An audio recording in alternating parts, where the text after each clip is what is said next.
se ganha, se toma. Se toma. Agora, então, ó como o bicho é burro, ó. Ele não sabe ler não, ele é analfabeto, ó. Se liga. Se liga. será enviada De cabeça pra baixo, velho. Toda a vida que Lula disputou a eleição com cédulas de papel, Lula perdeu todas. Não é engraçado? Se os eleitores é a mesma quantidade, mas já em urnas eletrônicas, o Lula se deu bem nas urnas eletrônicas, a coisa mudou de história. Ele disputou 6 vezes, para quem não lembra, vamos rever a história. Lula disputou 6 vezes. As 3 vezes que foram em cédulas de papel, Lula perdeu em todas. Mas os eleitores não seriam os mesmos? Primeira eleição do Lula, alguém lembra? Foi em 1989. Lula disputou contra Fernando Collor de Mello e perdeu a eleição. Engraçado, era urnas de papel. Depois, Lula em 94, a eleição foi com Fernando Henrique Cardoso. E Lula perdeu e a eleição era urnas de papel. É só uma reflexão. Os brasileiros têm memória curta, né? E a esquerda já queria na época o sistema eletrônico. Pois bem, em 1998, Lula disputou a 3ª eleição dele. E o concorrente dele, que ganhou dele também, foi outra vez, Fernando Henrique Cardoso, ganhou a eleição e a urna era de papel. Pois bem, aí as urnas eletrônicas foram testadas no ano 2000 para as eleições municipais. Beleza. Aí disseram que foi um sucesso.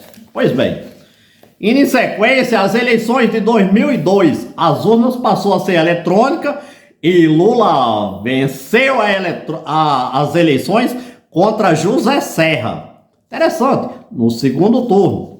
Pois bem, continuando, 2006, disputou a eleição a segunda vez contra Geraldo Alckmin. Também foi nas urnas eletrônicas e Lula também venceu. Detalhe, também no segundo turno.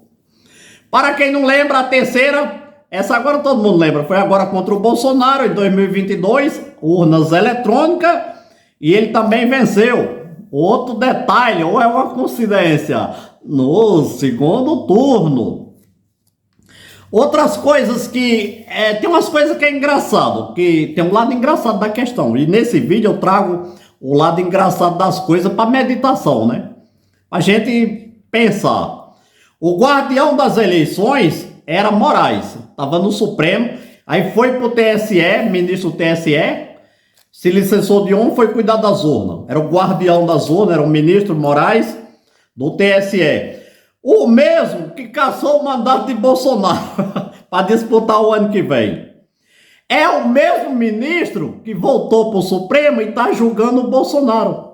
É o mesmo ministro que as autoridades no Brasil acusam o Bolsonaro de um plano para matar Alckmin, Lula e matar o Moraes. É o mesmo que acusa isso aí. Então ele é vítima.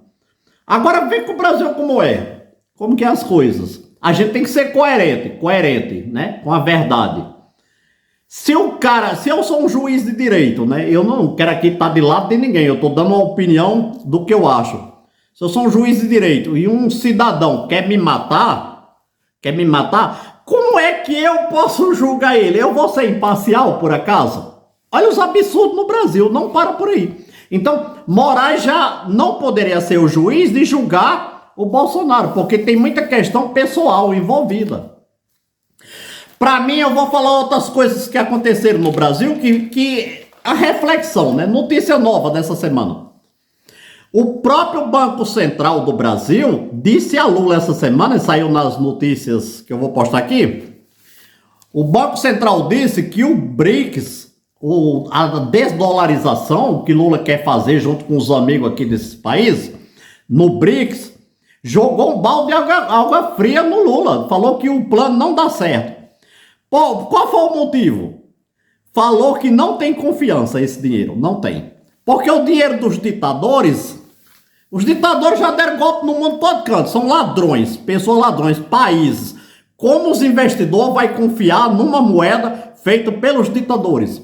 Se o dólar tem 250 anos, é uma moeda que tem confiança. Então, a falta do Lula emplacar a teoria de um novo dólar para concorrer à dificuldade desses países, que eles não têm confiança.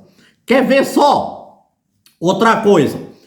O Maduro, vocês veem, o Maduro, amigão de Lula. Lula recebeu ele aqui com tapete vermelho, né? Tapete vermelho. Que agora os Estados Unidos quer fuzilar ele, quer matar o Maduro de qualquer jeito. O Maduro, que é amigão do Lula, que era para ser braço direito na coisa do BRICS, deu um calote em Lula. Deve ao Brasil dinheiro meu e dinheiro seu. Isso é verdade. 10 bilhão. Não paga. Maduro não paga de jeito nenhum. E ele queria pegar mais dinheiro com os BRICS. Só que Lula deixou ele de fora da reunião. Ele ficou nervoso e taxou o Brasil em 77. As autoridades do Brasil e Itamaraty correram lá, brigaram. Quando o Trump taxou, ele também taxou. E ele botou a taxação no Brasil. Como que pode? Ele é sendo amigo de Lula. Olha os comunistas como é, só para você ter uma ideia. Outra coisa para reflexão. Lula é acusado de ser ladrão no mundo todo, principalmente no Brasil. Acusação, todo mundo fala Lula ladrão, Lula ladrão. Ninguém acusa Bolsonaro de ser ladrão. Agora, Lula sendo ladrão, Lula tá solto. E Bolsonaro, que não é ladrão, tá preso. Não é umas coisas assim incríveis. Hugo Mota e Alcolumbre, quando se candidataram para ser presidente do Senado e do Congresso Nacional, correu atrás dos apoios dos deputados bolsonaristas, de todos, os dois correram atrás e prometeram, fizeram acordos, prometeram, se ele se elegesse, ele ia pautar a anistia, inclusive a anistia ampla que ia favorecer Bolsonaro. Aí os deputados de direita, todos em peso, quase 100%, votaram em Alcolumbre e Hugo Mota. Assim que Hugo Mota e Alcolumbre ganhou, correu para casa de Lula, pro tal jantar da meia-noite. Aonde ele foi comemorar? Junto com os ministros, junto com o pessoal da esquerda, na casa do Lula. Então, os bolsonaristas caíram no golpe, no verdadeiro golpe, que é apoiar Hugo Mota e Alcolumbre.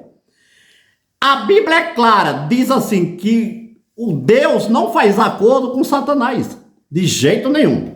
A Globo debochava de Eduardo, foi para os Estados Unidos, Eduardo Bolsonaro, a perseguição aí na família Bolsonaro, então ele foi para os Estados Unidos para pedir socorro. A Globo debochava. A Globo fazia isso. Jamais o governo dos Estados Unidos, chega lá um deputadozinho perdido, pai preso, vai escutar Eduardo Bolsonaro. Ah, jamais. Impossível. As autoridades analisaram no Brasil e falaram, ixi, não dá nada, não dá nada. Os bolsonaristas receberam uma ajuda muito grande, sem saber, foi de Moraes. Moraes tem ajudado a direita. Por quê? Quando o Trump ganhou a eleição, a primeira coisa que o governo aqui fez, as autoridades do Brasil, principalmente Alexandre de Moraes, correu para cima das empresas de Trump. Então, conseguiu, que foi na época que Eduardo Bolsonaro correu para lá também, para contar as histórias. Agora imagine, deu certo uma coisa com a outra, foi um casamento perfeito. Porque o governo dos Estados Unidos até então não ia fazer o que está fazendo.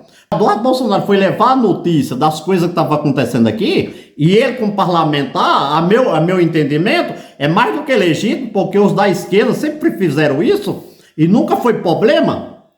Pois então, Eduardo foi denunciar lá fora, só que ele foi ouvido por quê? Porque Moraes interferiu nas empresas americanas, interferiu na Constituição dos americanos, mandou prender gente nos Estados Unidos, derrubar canal em território americano, partiu pra cima da Rambo, tacaram multa no Elon Musk. Até a esposa de Lula mandou Elon Musk tomar no... Não vou nem falar aqui. Então, foi uma série de erros que a esquerda fez que ajudou Eduardo Bolsonaro. E Paulo Figueiredo, que está lá nos Estados Unidos, e Alan dos Santos, eles foram ajudados, essas pessoas que estão lá, foram ajudados pelo Supremo Tribunal Federal.